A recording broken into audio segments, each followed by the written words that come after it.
Bismillahirrahmanirrahim. Assalamualaikum warahmatullahi wabarakatuh. Alhamdulillah nasta'inuhu wa nastaghfiruh wa na'udzu billahi min shururi anfusina wa min sayyiati a'malina. May yahdihillahu fala mudilla lahu wa may yudlilhu fala hadiya lahu.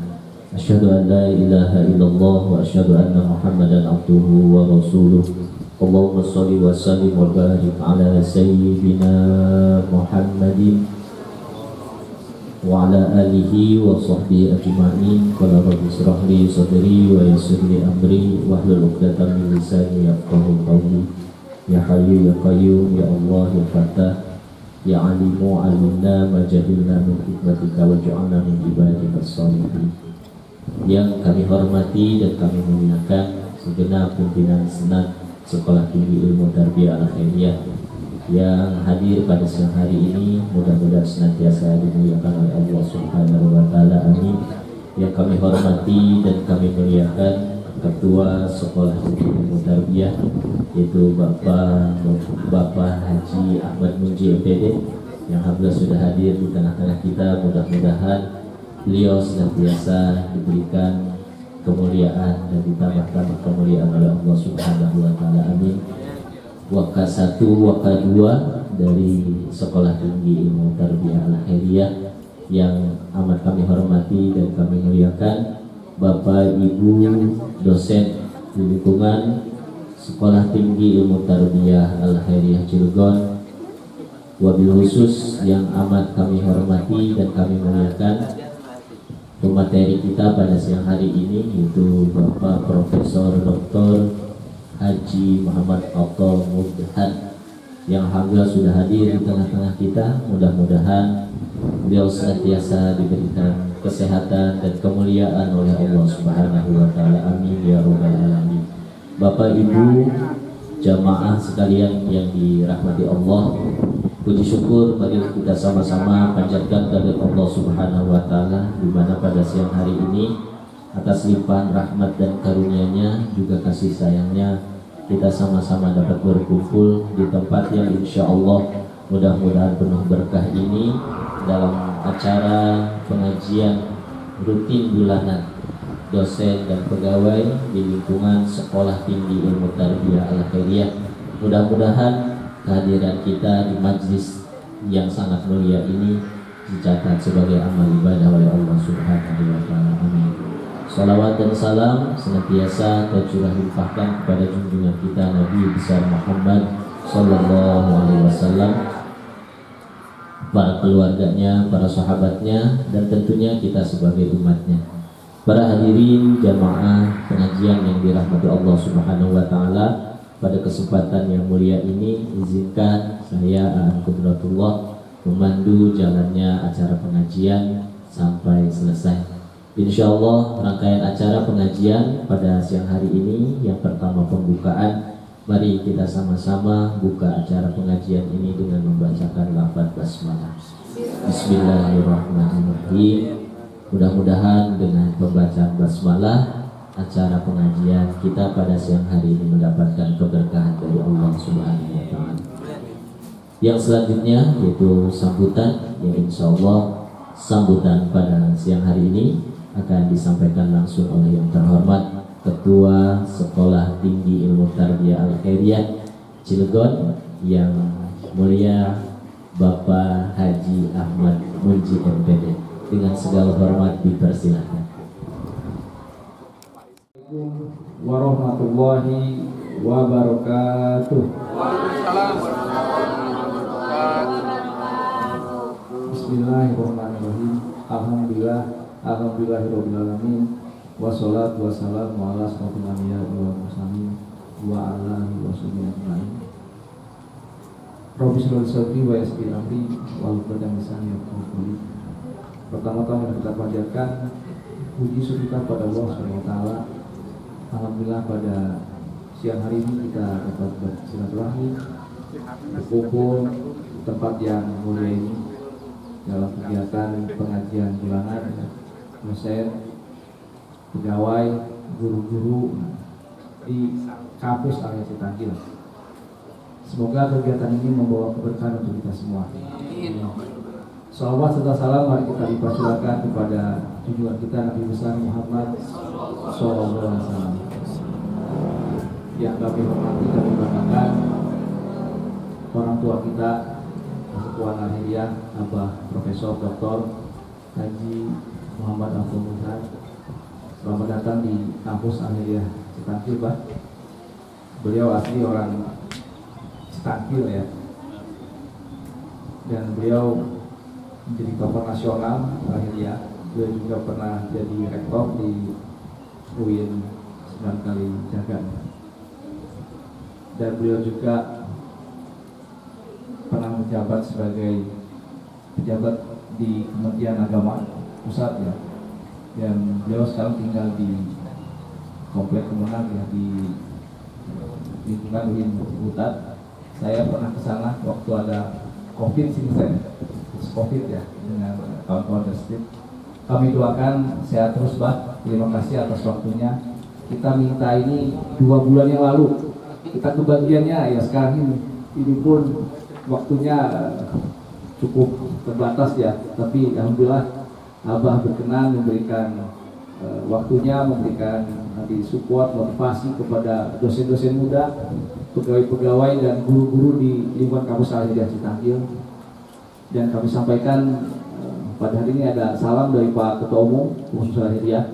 Kemarin kita sampaikan bahwa di bulan ini yang isi adalah Abah Prof atau Muhtar. Beliau menyebut salam ke Abah. Hari ini ada kegiatan yang tadinya pengen hadir, tapi ada kegiatan nggak bisa ikut ya. Dan beliau menyampaikan insya Allah di bulan Desember siap mengisi kegiatan di majelis ini untuk dosen-dosen dan pegawai Al-Hiliyah. Yang kami hormati dan kami banggakan Ketua Senat Sekolah Tinggi Mutarbiah Al-Hiliyah, Bapak Dr. Andes Ki Haji Fatul Jamur MSI. Semoga beliau selalu diberikan kesehatan dan terus semangat membimbing kita semua ya, terutama kita sebagai pegawai Al-Hiliyah. Yang kami hormati, kami banggakan Bapak Dr. Ki Haji Mahfud Salimi, orang tua kita di Al-Hiliyah, dan Bapak Haji Hudari Musin. Bah ya, ini Abah ini seminggu yang lalu ingin ketemu dengan gurunya ya, Abah atau ini gurunya Abah Hudari. Terima kasih Bah bisa hadir hari ini. Dan ini dari PB Al-Hiliyah Pak Ustadz Ajawi, Ketua DPD Pak Habasi, Pak, kemudian Pak Dr. Devi, Pak Haji Remudin, dosen saya ya, kemudian Pak Kemutilah. Ini jajaran dosen-dosen, guru-guru di kampus Al-Hiliyah, Pak. Kita terbiasa rutin bulanan, Pak ya. Ini merupakan agenda kepengurusan kita di Spirit Al-Hiliyah, yang kegiatan ini sudah berapa kali Pak Faiz? 9 ya? Ke-9 ya? Ini ke-9 bulan kita melakukan pengajian ini. Dan semoga ini konsisten, karena kegiatan ini merupakan amanah yang dititipkan oleh Ketua Umum PB Al-Hiliyah kepada kita selaku pengurus di setiap ini.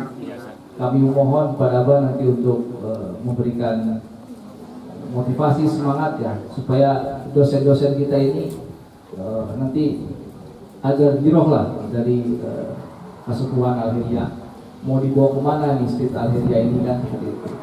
Karena kita tahu Abah ini kan banyak pengalamannya, terutama di dalam pengelolaan perguruan tinggi, dan kita ingin ada hal yang nanti bisa menambah wawasan kita seperti itu.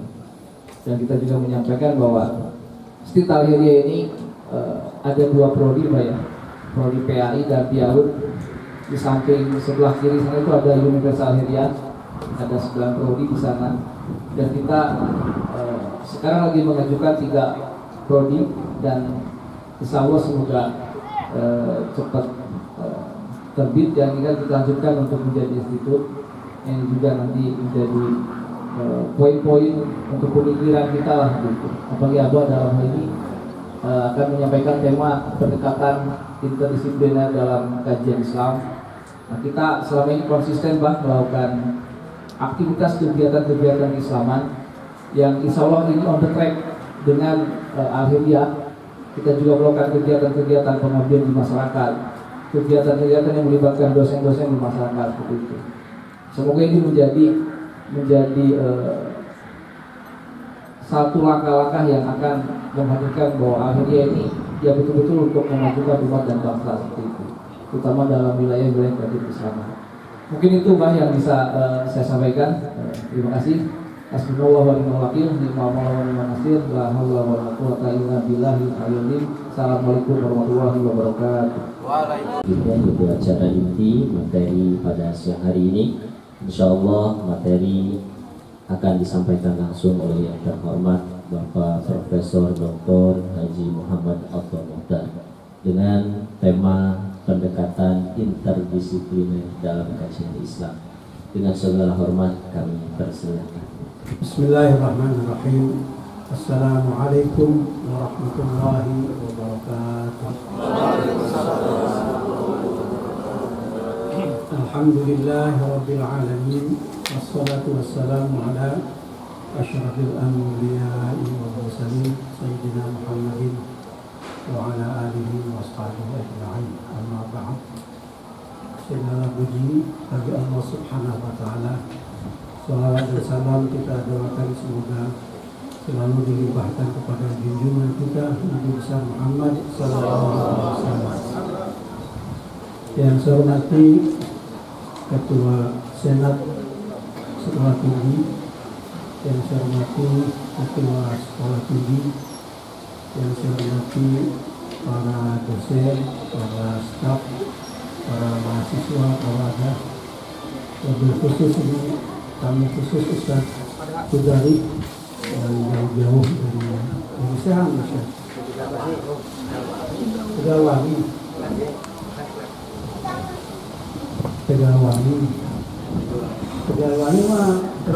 masih barang saja tetap jauh pindah ya.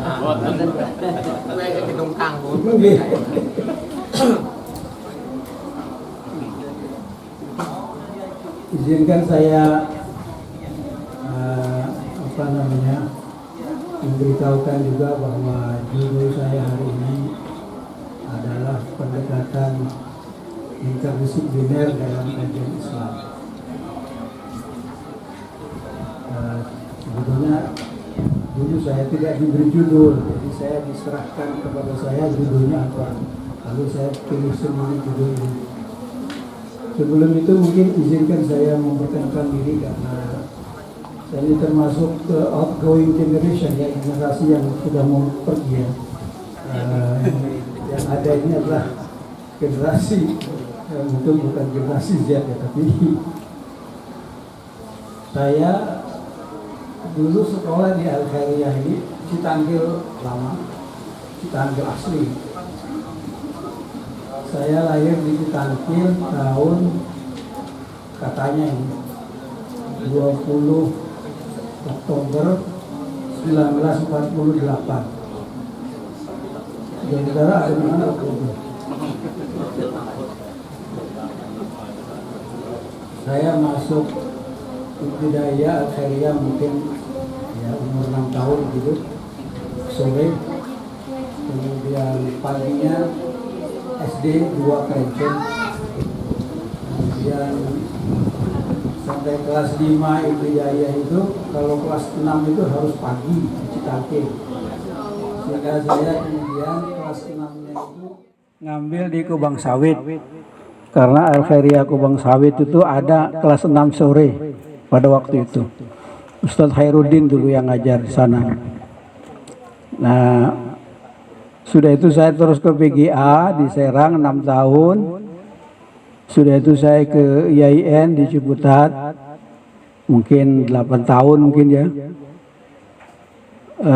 Agak lama nih, nggak boleh dicontoh juga. Saya masuk tahun 67, BA tahun 72, kemudian doktorandes tahun 75. Kemudian saya dapat kesempatan sekolah ke Australia tahun 78 sampai tahun 81 untuk mengambil S2 Master of Social Planning and Development dalam jurusan antropologi dan sosiologi. Kemudian tahun 86 saya alhamdulillah dapat beasiswa lagi untuk belajar S3 di Amerika Serikat, di Los Angeles, Amerika Serikat. Nama pesantrennya University of California, Los Angeles. Selama 4 tahun, 86 sampai 90, di sana saya ngambil Islamic Studies. Kembali ke di IAIN tadi saya Fakultas Tarbiyah jurusan Ilmu Agama. Waktu itu belum ada Fakultas Syariah, jadi itulah syariahnya IAIN Jakarta itu di situ. Sehingga kemudian dosen-dosen syariah setelah berdiri di Jakarta itu datangnya dari jurusan kami itu. Pak Amir Syarifuddin, Pak Penuh Dali, Pak Mustayar, Pak Mustajib, dan lain-lain. Itulah sekelumit mungkin sekedar perkenalan. Saya alhamdulillah ini bersyukur sekali si Ato anak Citangkil itu, anak miskin itu bisa dapat kesempatan sekolah sampai ke Australia, sampai ke Amerika Serikat. Saya kira itu salah satunya adalah berkat adanya Indonesia ini. Kalau nggak ada Indonesia, rasanya saya tidak bisa itu memperoleh kesempatan itu. Pulang dari Amerika tahun 1990, sebelumnya itu saya kebetulan menjabat beberapa tempat ya. Tapi pada waktu berangkat ke Amerika itu saya sedang menjadi sekretarisnya Pak Munawir Sadzali, waktu itu Menteri Agama. Jadi Menteri Agama itu keliling dunia cari sekolahan untuk dosen-dosen IAIN. Saya ikut sebagai sekretaris beliau, tukang angkat tasnya lah begitu. Tapi saya bilang oke aja, kalau ke Amerika bawa tas boleh juga sih. Waktu itu sih keliling ya ke Amerika, ke Kanada, terus ke Inggris dan sebagainya. Nah, sejak pulang dari SK saya itu sebagai pegawai negeri, SK saya pertama itu karena lulusan 36 tahun ya guru agama. Karena tugas belajar, ikatan dinas namanya dulu. Jadi guru agama di SD di Jakarta Selatan. Tapi kemudian saya ingat itu dibantu oleh Ustadz Sukhairuddin Muslim, Lembang ya. Itu diuruskan supaya tugas belajar saya dapat tugas belajar supaya jangan di Serang tapi di Ciputat gitu. Bukan karena ingin keren di Ciputat, bukan. Karena di Jakarta ada kakek saya namanya Haji Nawawi yang akan membantu biaya saya, jadi lebih dekat begitu. Jadi itulah Ustadz Sukhairuddin Muslim, saya kira kolonel ya terakhir, Lembang, itu yang mengantar saya hari pertama masuk IAIN Ciputat. Beberapa tahun di sana tadi itu saya alhamdulillah sempat juga ditengok oleh Ustadz Masya Allah, namanya lupa ya, putranya Kiai Samun yang ketua kita sebelum ini, Delingseng, Ustadz Kiai Haji Ustadz Fatullah Samun. Saya sekali ditengok waktu itu, waktu tingkat 1 atau tingkat 2 saya ditengok, alhamdulillah.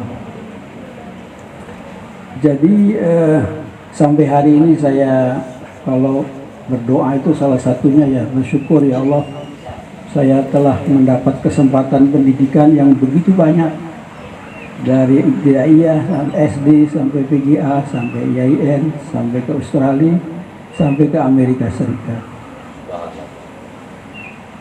Jadi itu satu nikmat yang menurut saya luar biasa, dan itulah nampaknya yang mengubah hidup saya juga. Pulang dari Amerika tahun 90, saya itu kok diminta oleh Pak Munawir lagi, kamu jadi sekretaris saya lagi di sini. Waduh, saya pikir saya sudah dokter kok suruh jadi sekretaris. Tapi saya bilang, baik Pak. Sekretaris itu sebenarnya ngangkat telepon, bikin acara kan gitu, bikin pidato. Tapi beliau ini khusus, beliau nggak mau ngajak ajudan kalau sudah membawa sekretaris. Jadi kalau ke daerah itu, akhirnya salah satu tugas sekretaris itu adalah ikut di mobil Pak Menteri, kemudian menerima laporan polisi sebelum berangkat. Jadi saya pikir saya sudah dokter kalau harus menerima laporan begitu ya, mau berangkat gitu kan. Tapi alhamdulillah kemudian 5 bulan saja di situ. Sebelumnya saya 3 tahun sama beliau. Ini pengantar sebelum untuk yang muda-muda. Saya mengajar di waktu itu Pak Harun Nasution ya, Direktur Pasca Sarjana. Waktu di S1 saya murid beliau juga. Mungkin termasuk yang sering bertanya, jadi beliau selalu ingat saya. Coba kamu bikin silabus untuk 2 semester. Nanti saya lihat kalau cocok ya kamu ngajar sini ya. Saya bikin silabus untuk 2 semester. Rupanya beliau cocok. Waktu itu namanya sejarah sosial hukum Islam. Kira-kira sosiologi hukum Islam lah, kurang lebih sama.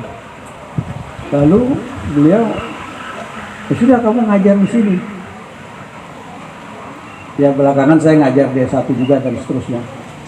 Tapi sejak itu, apapun jabatan saya selalu tetap ngajar di Pasca Sarjana UIN Jakarta.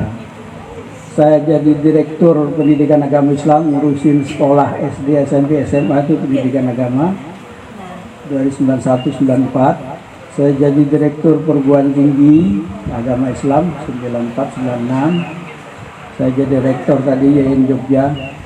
Saya tetap ngajar di Pasca Sarjana itu, kecuali ketika di Jogja itu saja karena terlalu jauh, mungkin tahun kedua. Termasuk ketika saya dijadikan pejabat rektor Yayan Padang 7 bulan tahun berapa ya, 2007, saya tetap ngajar. Jadi saya bilang saya dimanapun ditugaskan di kantor, tapi izinkan saya mengajar. Waktu itu saya minta izin sama Pak Menteri, Pak Munawir. Pak, boleh nggak saya libur 2 hari? 2 hari, kenapa? Mau ngajar Pak? Iya. Jangan 2 hari lah, 1 hari. Nah, jadi alhamdulillah waktu itu Sabtu belum libur ya masih. Jadi setiap Sabtu saya mengajar dan beliau juga setiap Sabtu mengajar. Jadi di kantor saya sekretaris beliau, melayani beliau, tapi kalau hari Sabtu saya sama-sama dosen sama beliau. Alhamdulillah. Tapi saya biasanya tidak ingin ketemu, menghindar sama beliau. Nggak enak ya, pikuk ya. Nah alhamdulillah sampai hari ini saya pensiunnya kan alhamdulillah umur 70 ya, sebagai guru besar tahun 2018. Kebetulan sampai hari ini masih disuruh ngajar terus di Pasca Sarjana. Jadi sudah 6 atau 7 tahun ya masuk sekarang saya masih mengajar di Pasca Sarjana. Tim sih kita enak pakai berteman, jadi tidak harus datang tiap hari. Paling satu mata kuliah itu kita 3-4 kali lah datang. Jadi kalau 6 kelas ya mungkin 24 kali lah satu semester misalnya. Sampai hari ini alhamdulillah. Jadi dan saya merasa itu semua adalah berkat pendidikan tadi itu. Baik, saya supaya tidak terlalu lama, sudah terlalu lama malah. Saya akan masuk kepada materi saya hari ini. Pendekatan interdisipliner dalam kajian Islam. Saya sudah sampaikan sama Ustadz Munji bahan paparan saya, dan saya minta tolong supaya bisa ditampilkan. Saya pikir tadinya ini di dalam ruangan juga gitu. Saya tidak tahu apa bisa kelihatan ya kalau di sini ya. Bisa. Oh ini sedang bisa dimainkan ini ya. Oh alhamdulillah, terima kasih. Karena saya sudah mempersiapkan ini, jadi saya tidak berpikir mau pengajian seperti yang biasa dibayangkan. Jadi ini pengajian yang tidak biasa dibayangkan. Ini kayak seminar. Saya ada mempersiapkan beberapa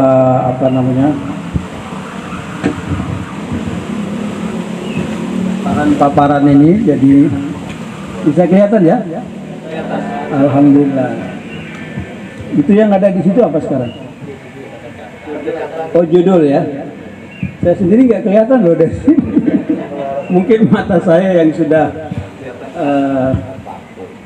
Jadi heran juga. Saya memang disuruh operasi mata katarak. Tapi kebetulan waktu itu saya baru pasang ring ya, karena jantung. Kata dokter jantung jangan dulu operasi lah. Gitu. Jadi akhirnya sampai sekarang nggak operasi. Kemudian kacamatanya terus seperti apa? Tidak cocok.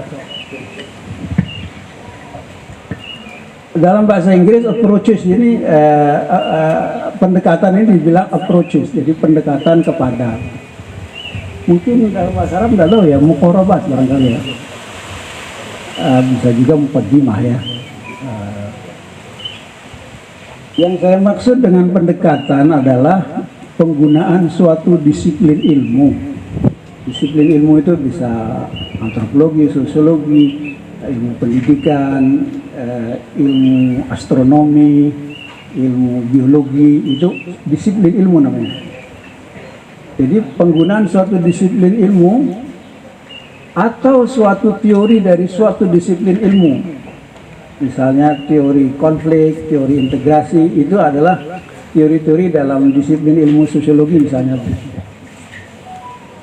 untuk mengkaji sesuatu. Dalam hal ini untuk mengkaji Islam. Nanti akan saya jelaskan kenapa ini kok pakai perlu ada pendekatan-pendekatan.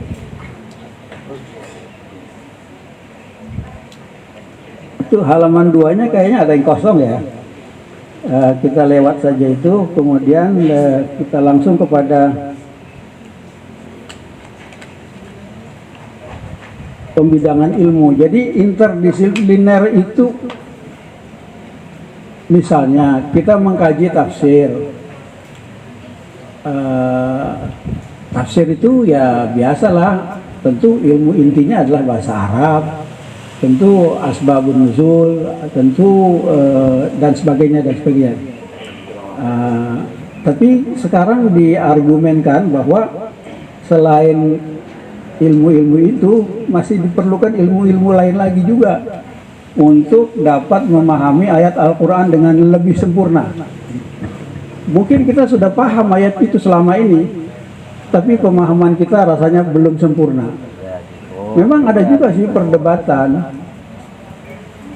Ini dekat dengan, ada juga yang mengatakan sama nggak dengan tafsir ilmi? Ya ada samanya, ada bedanya.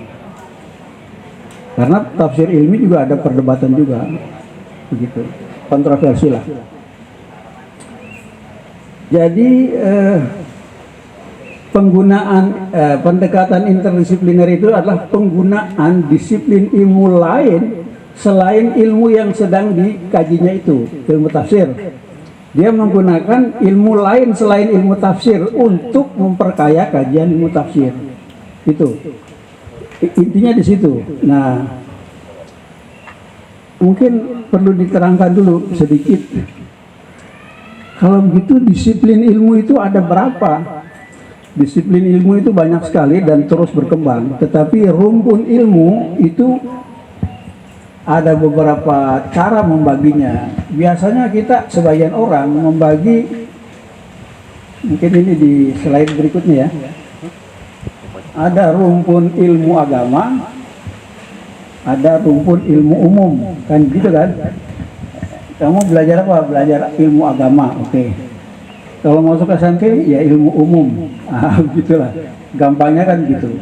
Apa benar ini cara pembagian seperti itu? Nah, ada cara lain pembagian itu.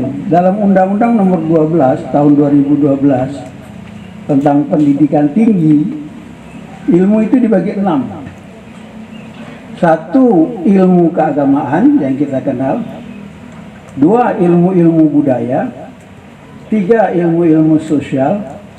4, ilmu-ilmu kealaman. 5, ilmu-ilmu formal. Ilmu formal itu seperti matematika gitu. Dan ilmu-ilmu terapan. Ilmu terapan itu adalah kepanjangan dari ilmu murni.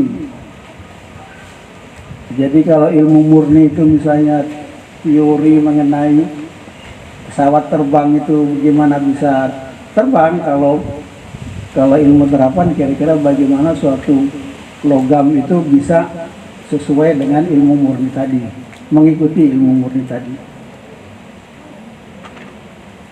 Nah, ilmu agama di sini dijadikan satu bidang tersendiri, satu rumpun tersendiri.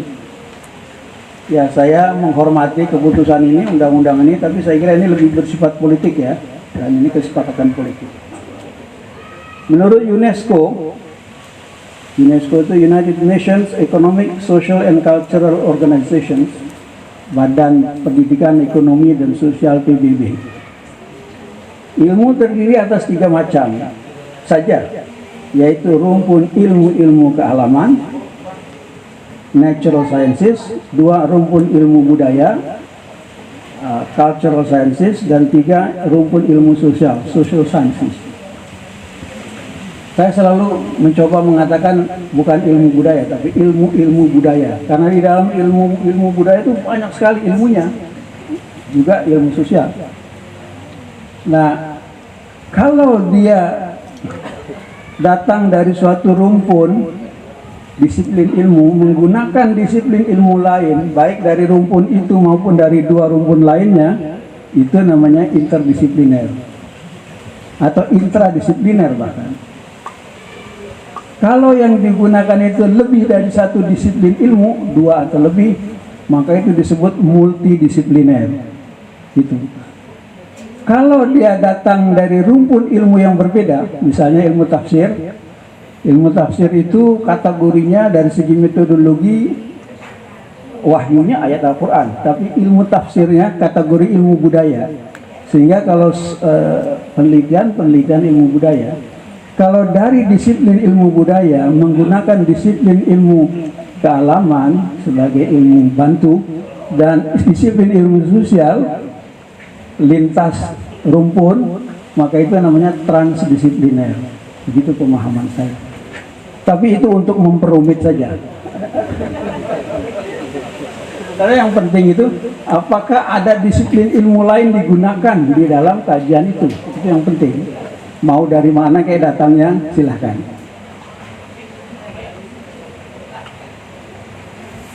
Nah, saya akan perlihatkan dulu di mana letaknya ilmu-ilmu kajian Islam itu. Apakah dalam kelompok rumpun pertama, ilmu kealaman, ataukah ilmu budaya, ataukah ilmu sosial? Nah, di sini bisa kontroversi juga. Secara metodologi, mungkin diterangkan dulu. Kajian Islam itu sebetulnya apa objeknya? Nomor 1, objeknya adalah Al-Quran dan hadis. Jadi mengenai doktrinnya, ajarannya. Nah, kajian mengenai sesuatu doktrin, Al-Qurannya wahyu, hadisnya juga wahyu, tetapi cara mempelajarinya ini termasuk kategori ilmu budaya, metodenya. Mohon maaf nih, jangan keliru nih, bukan Quran dan hadisnya yang wahyu, cara mempelajarinya. Tapi ternyata di dalam dunia sekarang yang disebut studi Islam bukan hanya itu. Studi Islam itu juga adalah studi tentang perilaku orang Islam di dunia ini. Perilaku ekonominya, perilaku politiknya, perilaku dakwahnya, dan lain-lain. Jadi misalnya ada buku siapa ya, Dale Eccleston, judulnya begini, The Anthropology of the Middle East, antropologi Timur Tengah. Itu antropologi Timur Tengah itu ya bagian dari kajian Islam karena mempelajari pola-pola budaya orang-orang yang beragama Islam di Timur Tengah. Jadi antropologi Indonesia juga mestinya kajian Islam. Begitu. Kalau begitu itu bukan wahyu, kalau begitu itu bukan hadis itu. Itulah sebabnya objek kedua dari studi Islam adalah tentang perilaku orang Islam dari waktu ke waktu, termasuk sejarah Islam. Kita belajar sejarah Rasulullah. sirah nabawiyah, kita belajar sejarah Khulafaur Rasyidin, kita belajar sejarah Mughal di India. Itu bukan doktrin Islam. Belajar boleh, nggak boleh. Tapi biasanya di dalam sekolah-sekolah Islam pun semua itu diajarkan sebagai bagian dari pelajaran Islam. Sejarah Islam Demak, sejarah Islam di Yogyakarta dan seterusnya, di Aceh dan sebagainya. Jadi ini adalah perilaku umat Islam di dunia ini mungkin dari waktu ke waktu. Ada juga yang sifatnya itu pola-pola perilaku. Misalnya gini, di kampung itu orang Islam semua. Di kampung itu juga orang tahu semua bahwa riba itu nggak boleh. Tapi di kampung itu juga semua orang kalau menggadaikan sawah, itu kemudian sawahnya diserahkan kepada orang yang meminjamkan uangnya itu, dan dikelola sawahnya itu, dan diambil hasilnya itu. Kalau belum dibayar bertahun-tahun tetap diambil semua itu. Jangan-jangan nilai utangnya tadi lebih kecil daripada hasil sawahnya itu. Itu dilakukan juga. Jadi kadang-kadang kita mempelajari orang Islam, tapi perilakunya juga ada yang tidak Islam juga. Itu studi Islam juga itu, Pak. Karena mempelajari orang-orang Islam. Gadai yang seperti itu bukan hanya di sini, bukan di Jawa, di Sumatera juga gitu, ada namanya padang gadai ya. Ya gitu juga. Bukankah itu riba gitu? Karena hasilnya itu kan utang kan nggak ada bunganya dong, mestinya, gitu kan. Nah itu termasuk yang kita pelajari. Atau juga misalnya bagaimana guyubnya suatu masyarakat. Ini sekarang ini di Palestina itu ada cerita yang menarik bahwa beberapa orang tokoh setelah mengunjungi Palestina malah masuk Islam. Salah satunya itu Winfrey, siapa itu namanya? Winfrey itu. Waktu saya di Amerika, orang itu sangat terkenal, pengacara, pembawa acara TV yang sangat terkenal. Lalu pergi ke Palestina dan dia terpikat dengan perilaku orang-orang Islam di Palestina. Lalu dia masuk Islam. Orang yang terkenal itu sekarang udah meninggal ya. Siapa namanya? Winfrey gitu. Nama awalnya siapa itu? Itu di Amerika orang yang sangat terkenal. Baik, jadi di mana letak kajian Islam? Kajian Islam itu ada pada metode ilmu-ilmu budaya dan ada pada metode ilmu-ilmu sosial.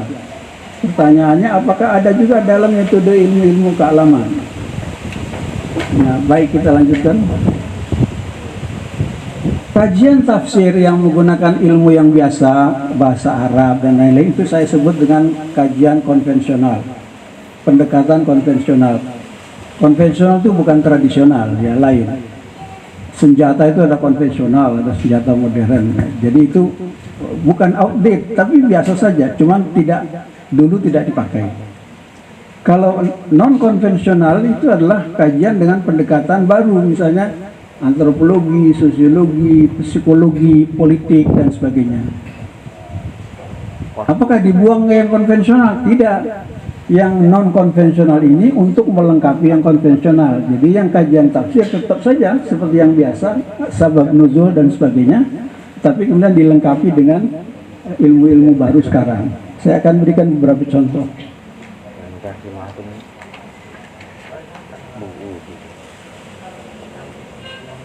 Itu yang namanya pendekatan konvensional dan non konvensional, saling melengkapi.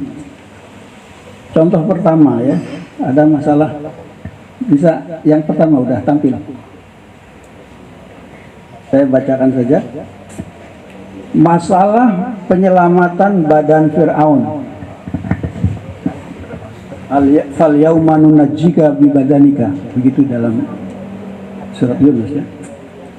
Al-Quran diturunkan kepada Nabi Muhammad pada abad ke-7 Masehi. Al-Quran menyebutkan bahwa Fir'aun, Raja Ramses II, mati tenggelam di laut ketika ia dan bala tentaranya mengejar Nabi Musa dan kaumnya yang menyeberangi Laut Merah. Uniknya, selain menyebutkan Fir'aun mati tenggelam, Al-Quran juga mengatakan pada hari ini, hari matinya Fir'aun, kami selamatkan badanmu agar menjadi pelajaran bagi orang-orang yang datang setelah kamu. Mati tapi diselamatkan, bukan jiwanya tapi badannya. Selama 11 abad kita tidak paham maksud ayat ini sampai penemuan mumi Fir'aun pada tahun 1881 oleh para arkeolog dan diteliti pada tahun 1975 oleh tim dari Prancis di bawah pimpinan seorang dokter ahli namanya Maurice Bucaille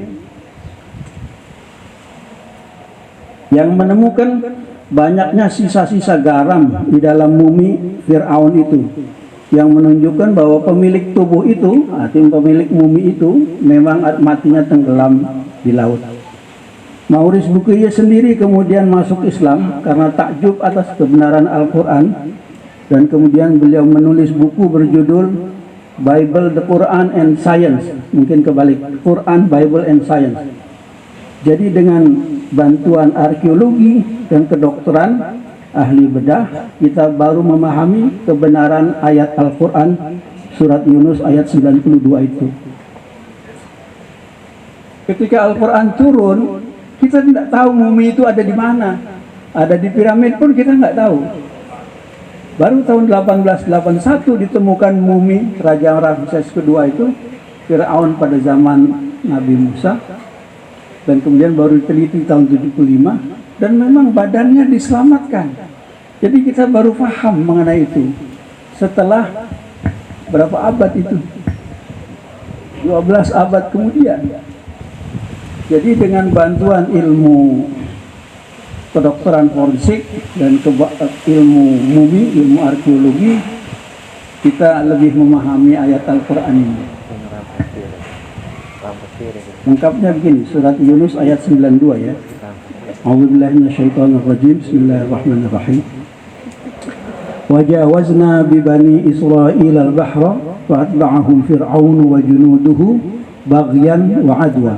Hatta idza adrakahul gharaqu qala amantu annahu la ilaha illa alladhi amanat bihi banu Israil wa ana minal muslimin. Al-an wa qad asaita qablu wa kunta minal mufsidin.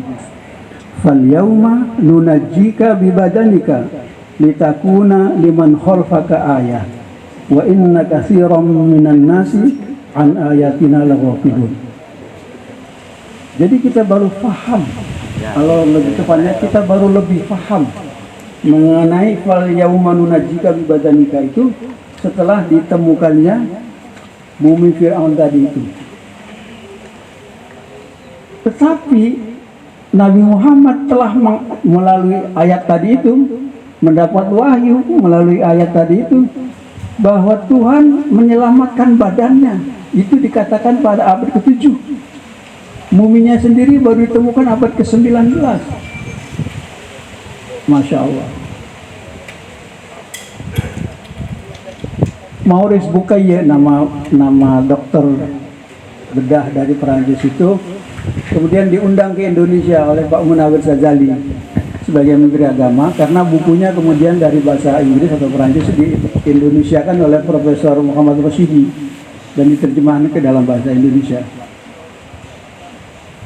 Beliau diundang ke Indonesia karena saya sekretaris menteri tadi itu, lalu saya ketemu sama beliau, ngobrol-ngobrol lah sebelum beliau ketemu Pak Menteri, dan beliau diacarakan untuk berceramah di IAIN hampir seluruh Indonesia waktu itu, keliling dia menceramahkan bukunya itu, bagaimana dia menyaksikan sendiri bahwa mumi itu banyak garamnya dan itu berarti benar yang dikatakan Al-Quran, dan dia kemudian masuk Islam karena takjubnya dengan kebenaran wahyu ini. Tidak mungkin ini dikatakan oleh orang yang tidak paham. Ini hanya bisa dikatakan oleh orang yang sangat paham. pemilik seluruh pemahaman itu sendiri.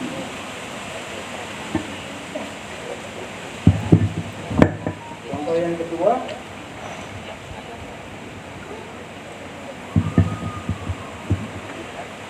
hadis Nabi ini, tentang hadis Nabi ya. Kita tahu ada hadis Nabi Muhammad SAW mengenai habbatus sauda.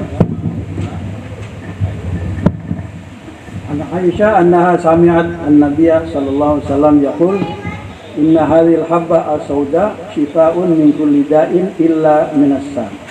Qultu, Aisyah berkata, wa mas sam, apakah sam itu? Qala, Nabi menjawab, al-maut. Ada seorang dokter di Indonesia namanya Dr. Ihsan, dosen di Fakultas Kedokteran IAIN Jakarta. Beliau tertarik dengan hadis ini, apa benar habbatus sauda, apa itu jintan hitam ya, jintan itu obat segala penyakit. Lalu beliau meneliti di laboratorium, beliau buat ekstrak habbatus sauda itu, diberikan kepada tikus, 6 grup tikus. Tapi ini bukan tikus Jakarta ya, dia ke Jepang. Saya nggak tahu kenapa nggak pilih di Jakarta. Dia penelitiannya di Jepang, di laboratorium Jepang. Mungkin beda kali tikus Jepang, saya nggak tahu. Kan Jakarta kan tikus got gitu ya. Dikasih 0,1 gram, 0,2 gram, 0,3 gram, 0,4 gram, sampai 0,6 gram. Apa hasil penelitiannya? Habbatus sauda itu, ekstraknya tadi itu disuntikkan kepada tikus-tikus itu menimbulkan atau melahirkan apa namanya tuh sel mas, istilah dia. Jangan tanya saya apa itu sel mas. Sel mas yang fungsinya itu adalah menangkal menangkal peradangan, menolak peradangan. Dan kita tahu peradangan itu adalah sumber sebagian penyakit kan, gitu kan. Apalagi yang bersifat infeksi. Nah, beliau juga melihat makin tinggi diberikan 0,1 gram miligram, 0,2, makin tinggi itu 0,1 dan 0,6 tadi itu, makin banyak sel mas itu diproduksi oleh tikus itu. Artinya memang ini diakibatkan oleh apa namanya? Oleh ekstrak tadi itu. Jadi ya beliau sudah muslim, jadi nggak perlu masuk Islam lagi kan, dengan kekaguman ini. Dia kemudian mengambil program doktor juga dan ini sebetulnya disertasi doktornya di UIN Jakarta tahun berapa begitu saya lupa. Dokter siapa tadi namanya? Ihsan siapa? Ihsan Mukhtar. Ya. Itulah orang tua itu, baru disebut namanya lupa. Ada tamu datang, siapa namanya, setelah 5 menit nanya lagi siapa namanya. Gitulah. Ada keponakan datang, begitu ditanya siapa namanya, setelah 15 menit kemudian datang lagi siapa namanya, gitu. Baik, ini contoh yang ketiga.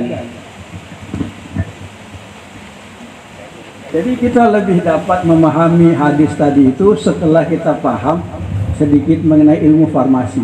Kira-kira begitulah. Ini kan bagian ilmu apa namanya, kimia farmasi ya. Contoh yang ketiga, masalah komunikasi Nabi Sulaiman dengan semut. Ini gimana Nabi Sulaiman berbicara dengan semut? Semut itu kan kecil sekali. Kalau bicara tentu lehernya kecil sekali ya. Suaranya seperti apa?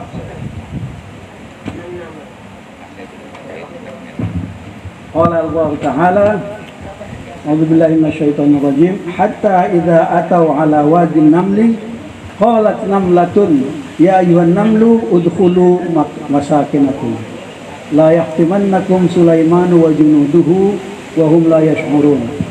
Fatabassama dhahikan. وقال ربي أوزعني أن أشكر نعمتك التي أنعمت علي وعلى والدي وأن أعمل صالحا ترضاه وادخلني برحمتك في عبادك.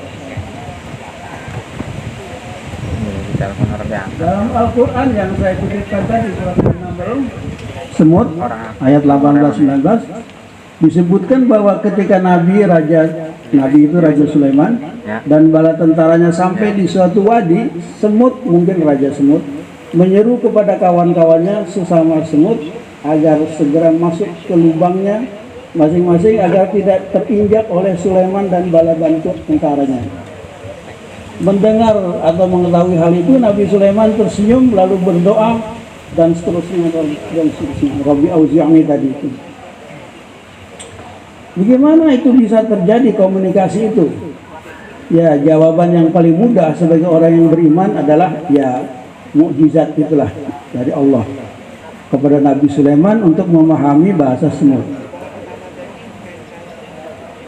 Dalam buku Al-Quran dan tafsirnya Kementerian Agama edisi terbaru yang disempurnakan, yang ditulis dengan bantuan teman-teman dari LIPI dan melibatkan para ahli ilmu serangga, entomologi.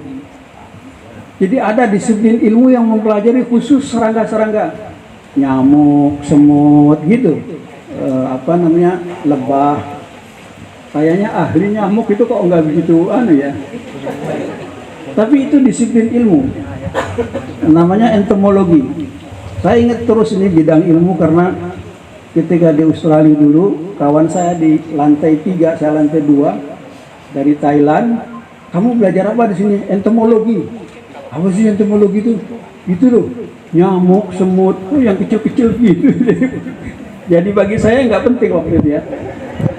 Ternyata dari Lembaga Ilmu Pengetahuan Indonesia, sekarang disebut BRIN, disebutkan bahwa cara semut berkomunikasi dengan yang lain ialah dengan menyemprotkan zat kimia tertentu dari mulutnya dengan bau tertentu untuk berita bahaya. Mungkin kalau berita senang baunya lain, kalau berita bahaya baunya lain. Nabi Sulaiman mungkin dapat mencium bau kimiawi itu dan dapat menafsirkan maksudnya. Jadi untuk memahami ayat Quran tentang komunikasi Nabi Sulaiman dengan semut, kita dibantu oleh ilmu entomologi. Jadi itulah gunanya interdisipliner, gitulah. Kita lanjut contoh yang lain, yang keempat.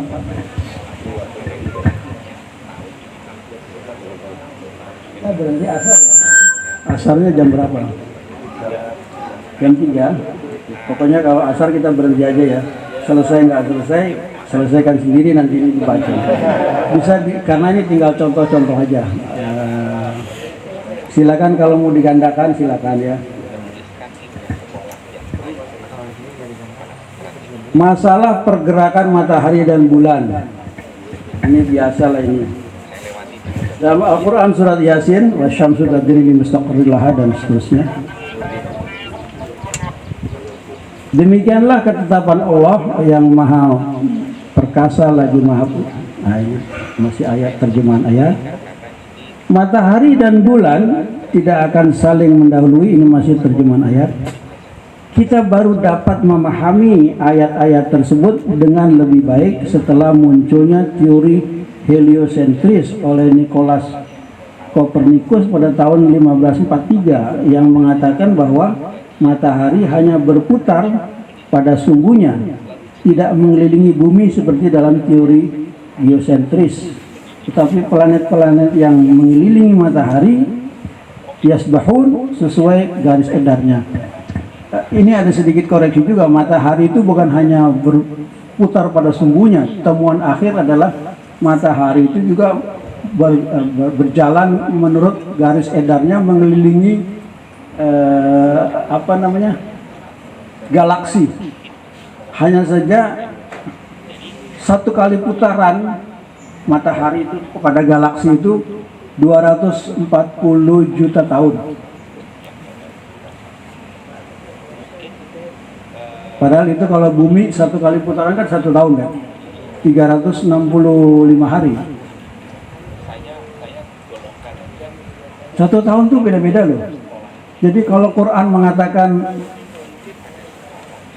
itu masa itu adalah 50 tahun ya. 50 tahun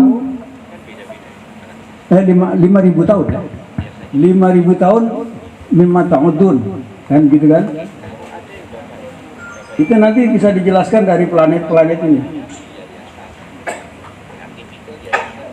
Misalnya lagi asyamsu kuwirat,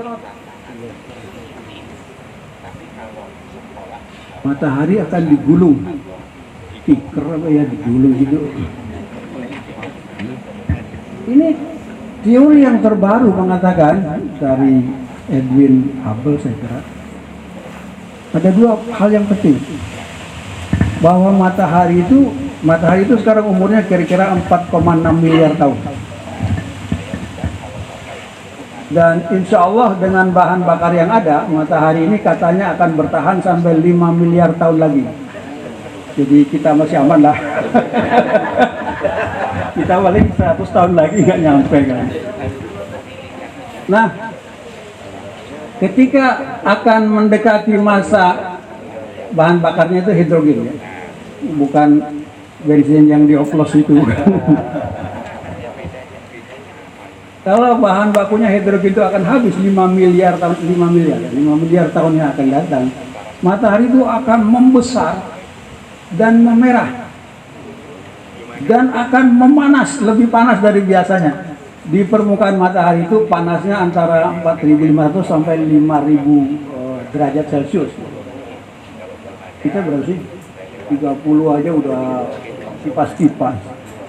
Yang di tengah itu, yang di inti matahari itu bisa berapa? 15 juta derajat Celcius.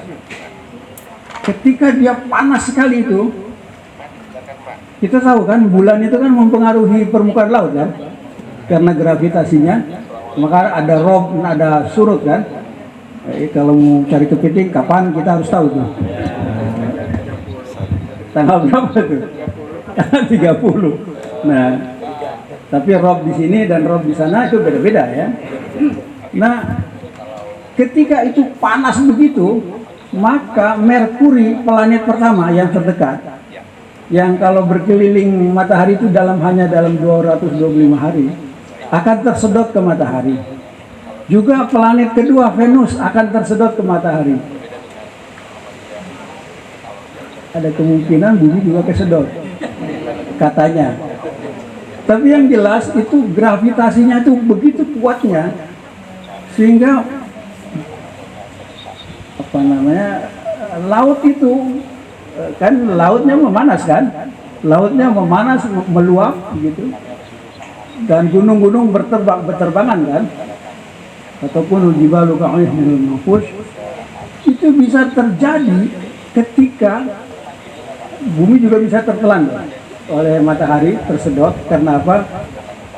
Bumi itu dengan matahari bedanya itu,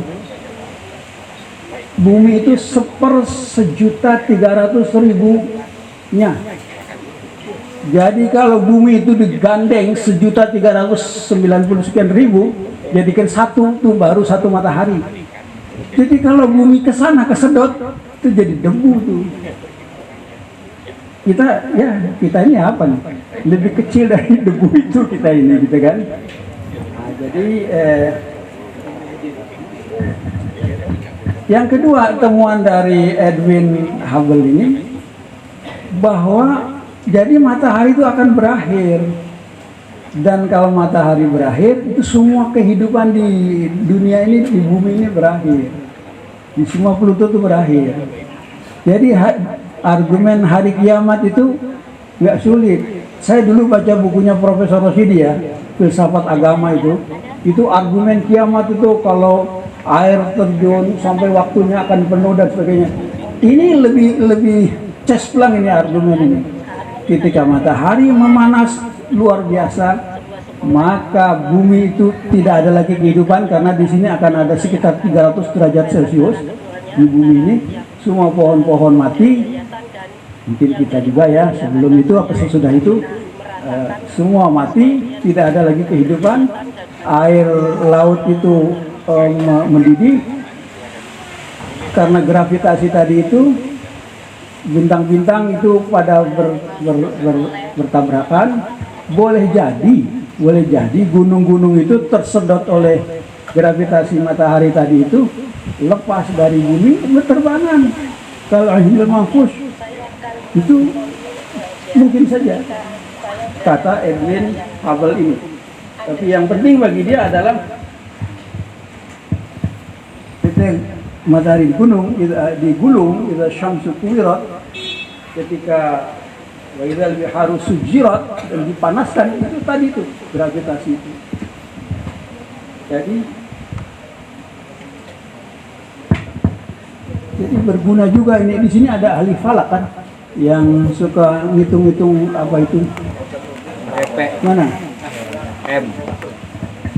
Dia kan ngitung kalau 1 tahun 365 hari, kan gitu kan? Tapi ada planet kita itu yang muterin matahari itu bukan 365 hari, tapi 11 tahun baru 1 kali putaran. Jadi 1 tahun bumi itu sama dengan 11 tahun. 1 tahun planet itu sama dengan 11 tahun bumi. Jadi soal perbedaan tahun bagi Tuhan dan bagi kita itu sangat mungkin, karena waktu itu relatif, tergantung kita di mana. Matahari terbit dari timur kita ya. Kalau planet apa itu matahari terbitnya dari barat. Selalu. Kenapa? Kita matahari kan, kita ini kalau dapat malam itu kenapa sih dapat malam? Emang mataharinya mati? Enggak. Cuman buminya gitu kan bungkur, jadi wong Citangkil emang membelakangi, terjadilah malam. Berputarnya misalnya ke sini. Tetapi ada planet yang berputarnya ke sini. Jadi setiap hari terbitnya matahari dari barat. Saya lupa planet apa itu, nanti bisa saya cek. Jadi ilmu astronomi ini selain untuk perhitung-hitungan puasa dan lain-lain, juga kita bisa dapat lebih memahami ayat-ayat Al-Quran itu, dan juga mungkin lebih menghayati kekuasaan Allah Subhanahu wa Ta'ala ya. Saya tidak tahu masih ada waktu nggak ya?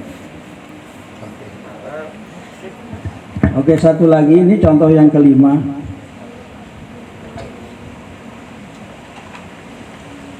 Ini soal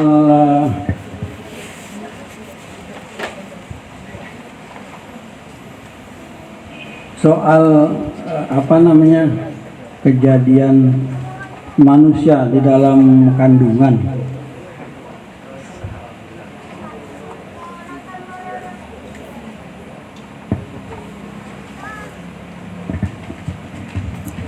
Banyak ayat Al-Quran yang berbicara mengenai hal ini, dan mungkin beberapa diantaranya saya sebutkan.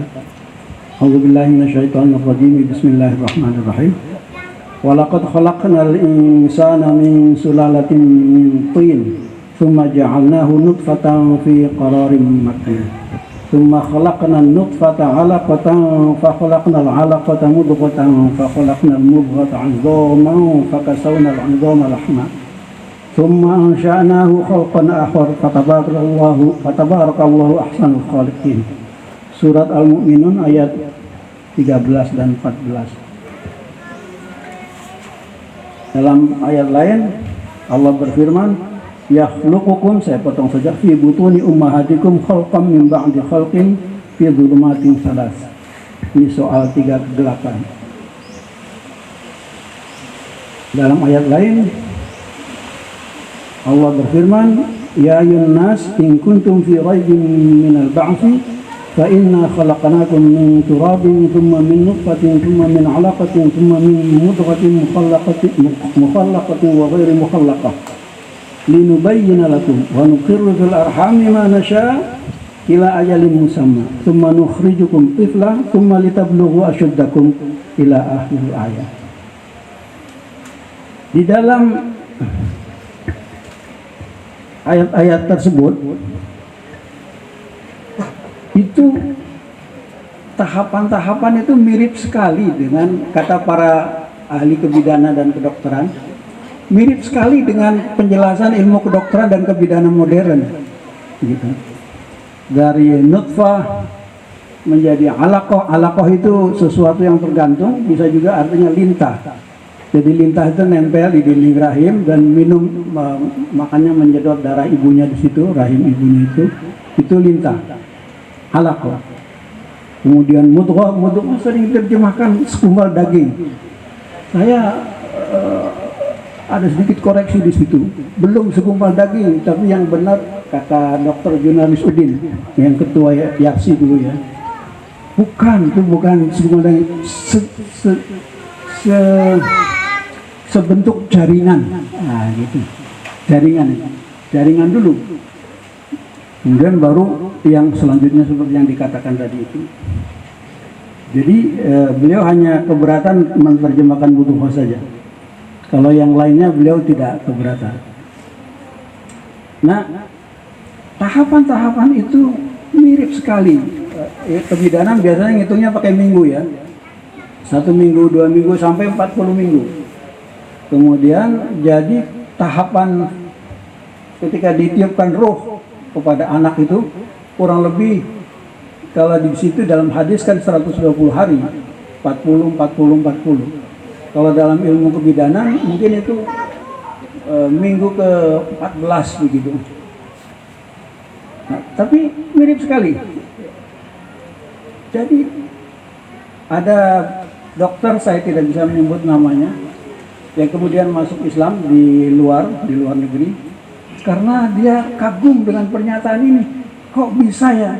Tidak mungkin ini karangan Nabi Muhammad sendiri. Pasti dari orang yang maha tahu mengenai proses-proses itu, gitu. Yang sangat paham Allah Subhanahu wa Ta'ala yang menciptakan semuanya ini. Itu dengan bantuan disiplin ilmu kedokteran dan disiplin ilmu kebidanan, kita tertolong untuk lebih memahami ayat-ayat ini. Jadi intradisipliner. Bapak Ibu yang saya hormati, para ustadz, para alim ulama, para dosen, saya kira demikian pendahuluan saya. Mudah-mudahan ada manfaatnya, dan mestinya kajian-kajian seperti ini juga mungkin dilakukan ya di Al-Khairiyah. Atau saya akan melihat nanti buku-buku ditulis oleh para lulusan Al-Khairiyah yang menggunakan pendekatan interdisipliner seperti ini. Mudah-mudahan ada manfaatnya, kurang lebihnya mohon maaf. Wassalamualaikum warahmatullahi wabarakatuh.